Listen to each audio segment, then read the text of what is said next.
Good evening, Board of Trustees, President Davis, Dr. Asrani, and members of the audience.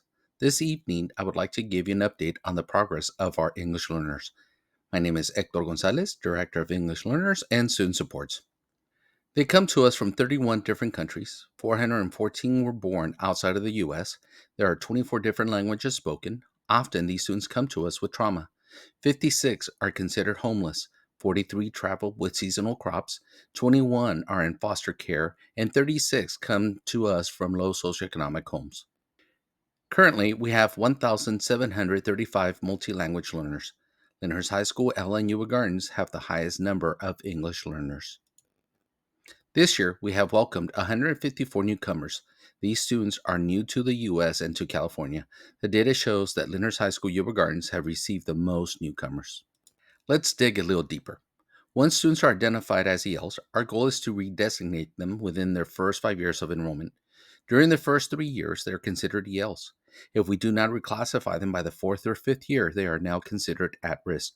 By their 6th year, they are considered long-term English learners. We currently have 193 EL students considered at risk and 940 LTELs. The majority of LTELs are at Lyndhurst High School and Yuba Gardens. To reclassify EL students, we follow specific criteria. We must consider that ELs with an IEP may need specific consideration and can be reclassified through the IEP process if the team has determined it has nothing to do with learning a second language. Along their journey to meet the goal of being reclassified, it's okay for students to grow within each level and then jump from level to level until they finally reach an overall score of 4.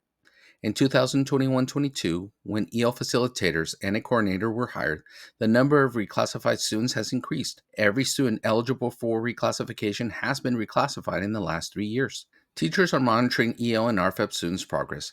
Many teachers and EL facilitators are participating in interim assessments to give ELs every chance to pass the LPAC. Now let's look at our state performance data. Our ELs are in the red, highlighting the challenges we face and the work that lies ahead of us.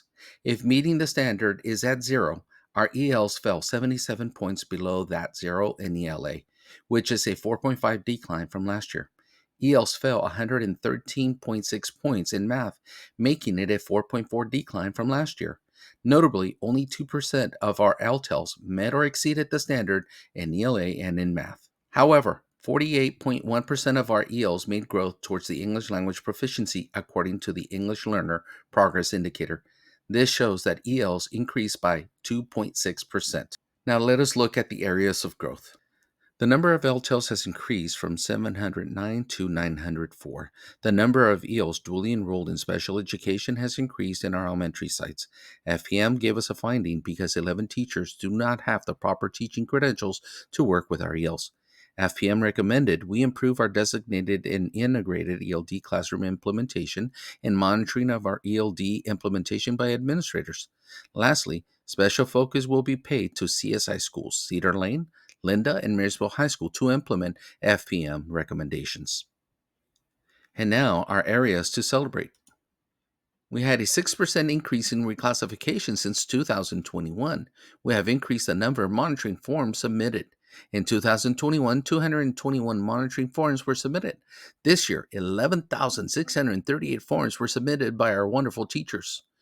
Parent participation has also increased in our ELAC and DLAC meetings. 14 of the 15 EL instruments were cleared by FPM. And equally important has been the reclassification ceremonies that we have held in the last 2 years to honor our redesignated students. So let's give them a cheer. Thank you for your attention. I am now ready to address any questions you may have.